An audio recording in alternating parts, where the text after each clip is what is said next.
Yo, welcome to another edition of the Ramble podcast. I'm your host, Corban. Follow me on Twitter at CorbanNBA. This is a Sports Ethos presentation, so check out Sports Ethos on Twitter at Sports Ethos Online, sportsethos.com. Today, real short show. Just going to run through the scores of last night. Talk about what happened there. Talk about the news and the controversy around the NBA 65-game rule. And why I don't think it's that big a deal. And then send y'all on your merry way with the games tonight and get y'all going. This is the first of the month, February, Black History Month. Shout out to myself. Shout out to all those trendsetters who have paved the way. And, you know, I like to say this both seriously and as a joke with friends on other things. But you stand on the shoulders of giants, right? Like, people have paved the way and gone through so much for me to have the ability to do what I'm doing. And honestly, that's even be able to host a podcast and work. And I mean, it's so much things. I'm not here to give you an extensive history lesson. If anyone ever wants to talk about it, I am totally down to do so. But I am very grateful for the opportunities that I have. And I understand that is not a given. Or that historically it hasn't been a given, rather. And so it's just something I'm very grateful for. And I don't take it for granted. And I wish the month was longer. And that's all I'm going to say about that. All right. So, moving right along, let's talk about the games from the night before. Kevin Durant returned to Brooklyn. It was return night for two players in the league. Kevin Durant returned to Brooklyn after playing just over 4 seasons there.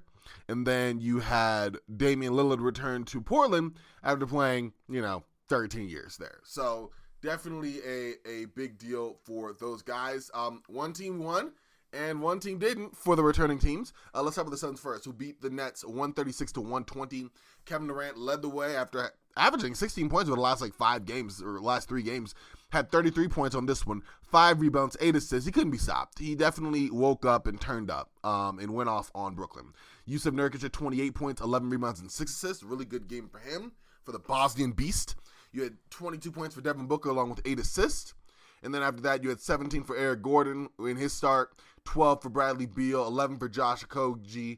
Don't know why I keep saying Koji.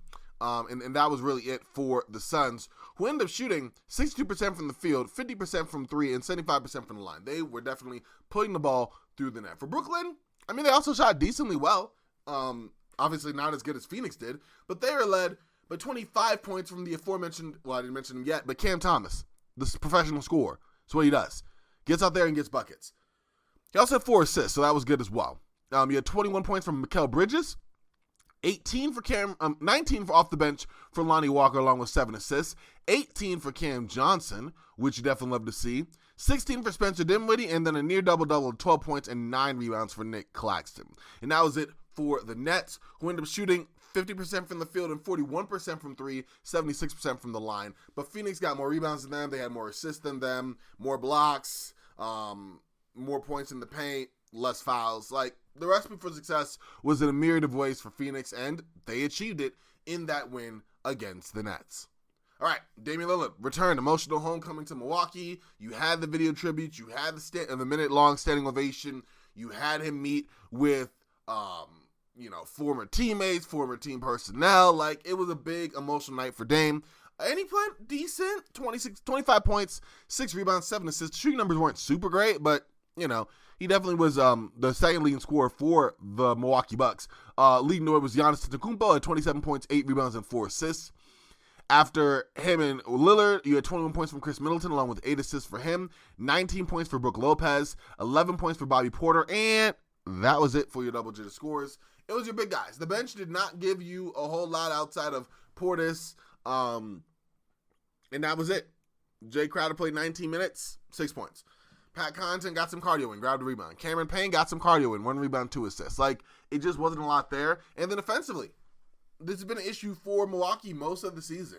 In the second game of the Doc Rivers era, it doesn't seem to have changed much. Portland, they can get hot and cold for sure. Shot 53% from the field, 42% from 3. Made all of their 9 free throws. It was a very low free throw shooting game for both teams. Milwaukee went 13 of 18. I already mentioned Portland went 9 for 9. Milwaukee did shoot the ball decently well from the field, 48%. which isn't as good as Portland's, but it's not bad. But from 3-0, they sucked. They were 28%, not for lack of trying. They threw up 45 threes. They made 13 go down. Not great there. And aside from that, Portland played up to the level of the competition. Like, you can definitely say that. I definitely loved the way that guys like Anthony Simons played, especially against his old teammate in Dame Lillard, right? 24 points, 3 rebounds, and 5 assists, right? To lead all scores for Portland. You had 20 points for DeAndre Ayton, along with 11 rebounds. Could you say he was dominating? All right, you had 18 points for Jeremy Grant, along with 3 rebounds and 4 assists. 14, 6, and 6 for Malcolm Brogdon. 15 off the bench with 4 assists for Scoot Henderson. And Duop Reed had 10 points as well, along with 4 rebounds for the Blazers. So everyone got in a little bit of the action there. Definitely love to see that for the Blazers. And they rallied around and won, spoiling the homecoming for one Damian Lillard. And honestly, the Bucks had a really good chance. Last chance play for the Bucks, Doc Rivers had Damian Lillard inbound the ball to Giannis. But, why? That's my question. Everyone's asking that. I put on Twitter, it's just what the doctor... Yep, you know where I was going with that. Yeah, it's cheesy. But, at the end of the day, that didn't make any sense to me. Hopefully, Doc Rivers will do what Adrian Griffin didn't, which is spam the Damian Lillard-Giannis pick and roll. That is something that could be unstoppable. That is something that's worked really well when they've done it. So why are they going away from it? I have absolutely zero clue. But you want to win games, right? Your defense ain't saving you. I just think that'd be an easier way to get open looks. Definitely not inbounding the ball that way. Maybe Giannis to Dame. Even then, I don't like it super great. You want Giannis involved in the action. But no. Nah, baby. Nah. Anyways, that's my thought there. I'm not rooting for Doc to fail. It is Black History Month after all. No, I'm kidding. No, but seriously, I'm not rooting for Doc to fail at all. I don't have an issue there. I definitely felt Adrian Griffin should have gotten more of a chance, but in my mind, Adrian Griffin probably shouldn't have gotten hired if this is where he wanted to go with the team expectations and everything. You had Giannis on the team. You didn't think you were trying to win? I just don't think it was Adrian's fault. Adrian! Sorry. Rocky Bell. I had to go Rocky there. And that was a horrible Rocky impression. But anyways, I don't think it was Adrian Griffin's fault that the Bucks decided to switch things up middle of, the offseason and then say, we're trying to contend. Weren't you not trying to contend from the beginning? Giannis had not signed a contract extension. He could have been out in a bit. So, I don't know. But there was issues behind the scenes, all sorts of things. We're not trying to relitigate the Adrian Griffin hiring. I'm just saying, Doc being there, I'm not mad at it. I'm not rooting for him to fail. But, in my mind, it's kind of whatever, right?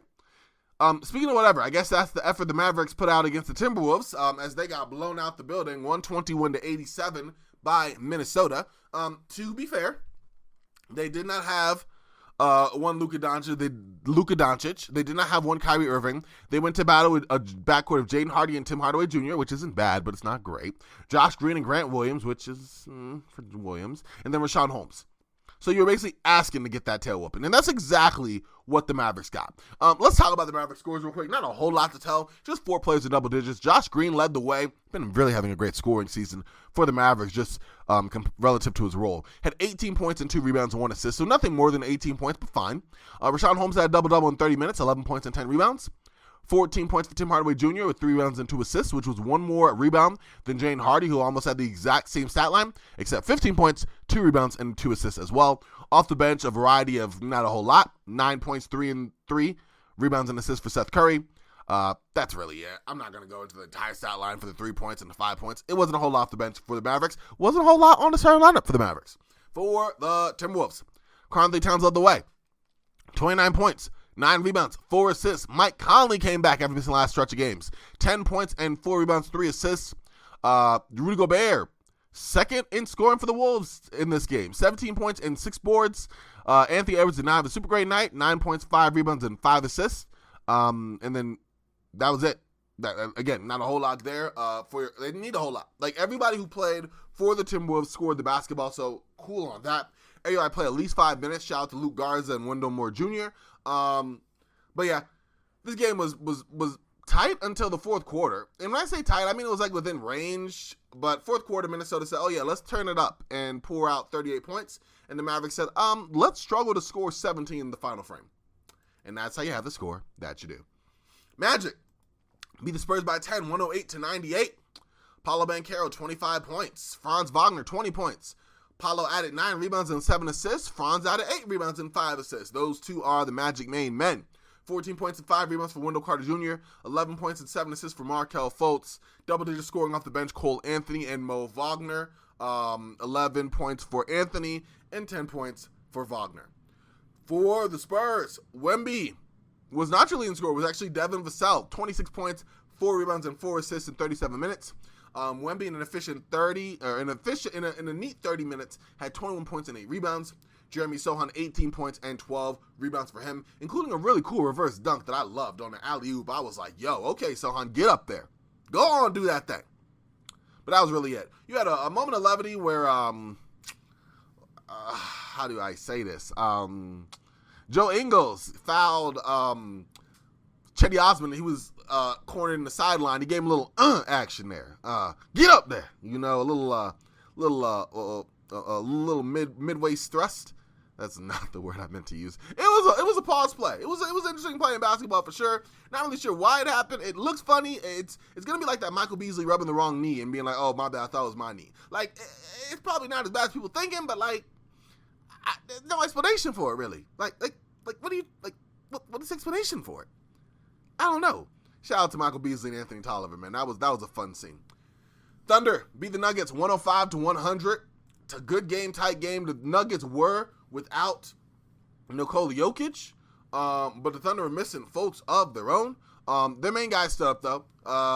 They didn't have Jalen Williams for the Thunder, but Shai Gilgeous-Alexander was there, and he played well. 34 points, 7 rebounds, 5 assists. Double-double for Big Chet. Chet Holmgren, 18 points, 13 rebounds, 3 assists for him. 12 points for Aaron Wiggins off the bench. 12 points for Vasily Micic off the bench, and that was really it for your double-digit scores. Josh Giddey, a little bit of everything, I guess. 8 points, 9 rebounds, 5 assists. He loves being under just kidding. Yeah, that was really it. The other Jalen Williams, in 18 minutes, had 9 points, 3 rebounds, and 2 assists. But really good, even-keeled, balanced game for the Thunder, who most everybody played. Shout out to Davis Bertans for not getting any action, but everyone else on the Thunder got at least 5 minutes of playing time that were available to do so. For the Nuggets, just not very efficient for them. 39% from the field. They shot better from 3 than they shot from the field, which shout out to them for that, but also yikes, right? You had 16 points, 3 different 16-point scores between Aaron Gordon, who had 13 rebounds as well, Jamal Murray, who had 3 rebounds and 4 assists, and Reggie Jackson off the bench, who had 4 rebounds and 3 assists. After that, you had 15 points and 8 rebounds from Michael Porter Jr., and that was it.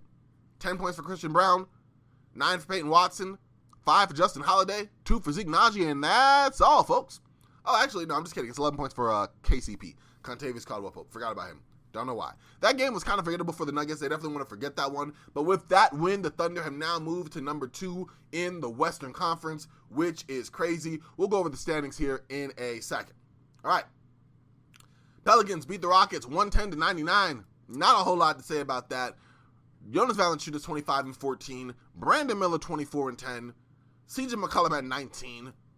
That was really it. I mean, for the Rockets, Jalen Green, who's been on a little bit of a heater the last couple of games, 31 points, 4 rebounds, and 4 assists. Alperen Sengun, double-double, 10 points, 10 rebounds. 17 points for Cam Whitmore, who didn't do a single thing aside from that. All he do is score, but he do it well. 10.6 rebounds for Amen Thompson. Fred VanVleet had 16 points and 5 assists, and I probably said more about the Houston Rockets than I need to in this game. They played okay. They just didn't really shoot the ball well. 40% from the field, 29% from 3. Not going to win you many games, especially the other team shooting 50% from the field, and not much better, but 32% from the free throw, or from the three-point line. So that was your game there. You had the Hornets play. They came, they saw, they lost to Chicago. 110 for the Hornets, 117 for Chicago. Balanced effort. You had 6 different players, in double digits for the Bulls. 35, 7 rebounds and 9 assists for Kobe White, who went off. The Hornets could not stop the man. 15 points for DeMar DeRozan. 22 and 12 for Nikola Vucevic. 16 for Ayo Dosunmu. 10 and 8. 10 points and 8 rebounds for Andre Drummond. It was just too much for the Hornets. Miles Bridges led the way, 30 points, 15 rebounds, and 5 assists. Really good box score game for him. Paul Jermaine Washington Jr. Yeah, that's right, PJ Washington Jr. 26 points. Really good for him. 21 for Brandon Miller, but they just didn't get enough from anybody else. Your only other double-digit scorer outside of those three was Nick Richards with 10. And ultimately, it was a good game for both. Charlotte just didn't score as well as Chicago did, except for the free throw line, where they went 14-17, which is good for 82%. Chicago went 16-22, which is good for 72%. From the field, Charlotte shot 44%. That's great. Chicago shot 51%. From three, Charlotte shot 34%. Okay, cool. Chicago shot 37%. Rebounds, Chicago had more. Assists, Chicago had more. Blocks, Chicago had more. Points in the paint, you guessed it, Chicago. Like, they won just enough of the qualities that matter in the game between the lines, and that is what helped them get the win. Clippers had a tight one in the first half, not going to lie, against Washington, then said, wait a second, it's Washington. Even if we don't have Paul George, we going to be all right. And they won that game 125-109, dropping Washington to a very, very sad, very, very lowly 9-38 record. Kawhi Leonard led the way, 31 points, 9 rebounds, 4 assists. James Harden had a solid game, 25 points, 9 rebounds, and 5 assists for him. Excuse me. Got to clear the throat out. Double just scoring off the bench. 14 for Norman Powell, 12 for Brandon Boston Jr. Ooh, child, let me take a minute. I had to get my throat right. It was turning to Doc Rivers. No Blake's fault. Okay, it was getting bad there. Okay, I'm back. Okay. So, Brandon Boston Jr., Norman Powell, that's where I was, right? Yes, exactly, boom. Amir Coffey got the start, 17 points. Didn't do a whole lot else, but that was fine. Mason Plumlee also got the start. Remember, Vicha Zubac is also out. 5 points and 11 rebounds for him. And Terrence Mann, the untouchable guy. Listen. I'm not a Terrence Mann hater. I just thought he was somebody that the Clippers overvalued, as if he was a young prospect and not a dude that's 27, averaging 7 points, 3 rebounds, and 2 assists. He's a good glue guy, yes. He's great for the team, yes. But he's just, I don't know. His last 3 games, 6 points, 2 of 6 shooting, 3 rebounds, and 2 assists. Cavs, 19 minutes, 5 points, 2 of 4 shooting, 1 assist, no rebounds, 2 steals. Celtics, 14 points, 6 of 12, 1 of 3, 6 rebounds, 3 assists. Is it his role? What's going on? Although I will say shout out to him, being another 27-year-old from Brooklyn, New York. Well, actually, I'm a year older now. But the point being, boom. But I don't know. Bones Highland got to play. Free my man Bones Highland. Free Nashawn Highland, y'all. Please. 2 points, 1 assist, or 1 rebounds for him. My guy Russell Westbrook, 9 points, 7 assists, 3 rebounds, and 21 minutes of action. I cannot believe Russ is barely getting over 20. I mean, I can on a team like this. He's probably not getting more, but I just wish he were. For the Wizards, Kyle Kuzma, 27 points, 2 rebounds. The dude did not come in to pass the ball, so don't expect me to read an assist number because he did not have one. 19 points for Bilal Coulibaly. Good to see him getting some minutes for Washington, and he got the start. 37 big minutes for him. Off the bench, 16 points for Corey Kispert, 10 and 8 for Marvin Bagley. Good for him. Denny Avdija had 13 points, 5 rebounds, 3 assists, and a really cool embrace of Russell Westbrook at the end of the game. Remember, Russ was his mentor for his rookie season. Really cool to see that. Daniel Gafford, 6 points and 8 rebounds, and that was really it for Washington, who shot 46% from the field, 31% from 3, and 66% from the line. Don't need to say it, but I'll say it anyway. Clippers shot better in all 3 categories. 47% from the field, 40% from 3, 86% from the line. More rebounds than the Wizards, more assists than the Wizards, more steals than the Wizards, less turnovers than the Wizards. It's one of those things. So, just one of them things. Yeah, that was really a good game for the Clippers there. And then, Heat beat the Kings. They needed that win, 115-106. Good game for Jimmy Butler. Cavs beat the Pistons 128-121. 45 big points for Donovan Mitchell. And that was it for your scores for last night. What are the games for tonight? Got a TNT doubleheader. Lakers and Celtics at 5:30. 76ers at Jazz at 8. Yes, Joel Embiid will miss the game. No, I don't know why you're asking. Okay, just kidding, I do. He can only miss 4 more games the rest of the season after this before he's ineligible for MVP award, among others. And I got a thought on that, but I'll share in a minute. Knicks will be playing host to the Pacers at 5:30. That's the League Pass game of the night, y'all. And the Cavs on the second half of back-to-back will be going in to do battle with the Memphis Grizzlies. That is at 6. If I didn't mention the Lakers Celtics, that is at 5:30. We'll see if the Lakers can bounce back against a team that is a lot to a little at home. Celtics are, 22-2 at home? They do not lose a lot there. And the Lakers have been doing some losing recently. So we'll see how that bounces out. For the 76ers, it's going to be a tight game. Jazz have been playing pretty well. And the 76ers without Joel Embiid and maybe without Tyrese Maxey are not a very good team. Not they're a bad team. They have some pride. They have some fight. But they're just not a very good team. So we'll see what that looks like. But that is the 4 game slate for the night. Keep it short. Keep it sweet. Keep it simple. For the standings, at the top, Boston, 37-11. Milwaukee fell a little bit behind, 32-16, number 2. Knicks are 31-17. Cavs are 29-16, and they are on a tear as of late. 76ers are overtaken by the Cavs. They're 29-17 to the Cavs 29-16. Pacers are 27-21. Heat are 25-23. That's good for number 7 in the East.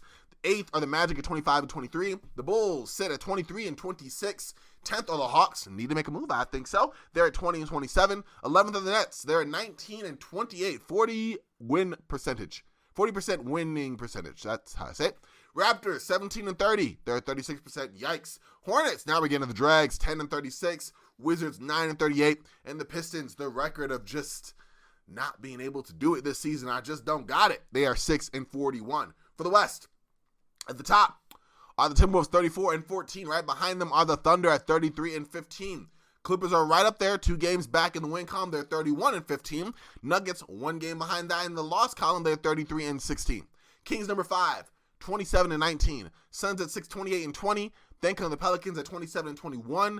Then come the Mavericks at 26-22. Then come the up and the down and the hot and the cold and the Katy Perry Lakers, 24-25. Tied with them are the Jazz, 24-25. One of those records might change after tonight's games. Warriors are 12th. Yikes. I'll repeat that. The Warriors are 12th. 20-24. Then you get into the bad. The Grizzlies. The Grizzlies are like your Raptors of the West. They're 18-29. Then you got the real dregs of the West. The Trailblazers are 15-33. That's good for 31% winning percentage. And then, of course, the Spurs are 10-38. Yikes. All right. Got to talk about the 65-game rule. MVP candidate along with some all-NBA candidates who are in danger of being ineligible for end-of-the-season awards, right? Part of the new CBA, the 65-game rule was imposed, which meant that players must reach a minimum games played threshold of 65 in order to be eligible for certain major end-of-season awards such as MVP and Defensive Player of the Year. So, if you play 65, you can only miss 17.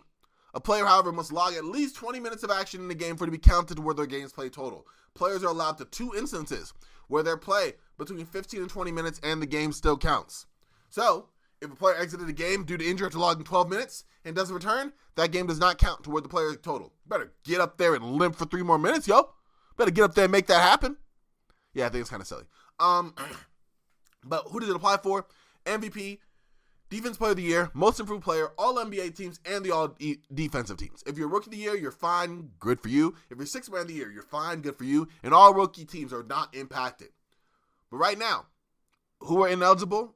The most notable players already are guys who weren't really going to do a whole lot anyway.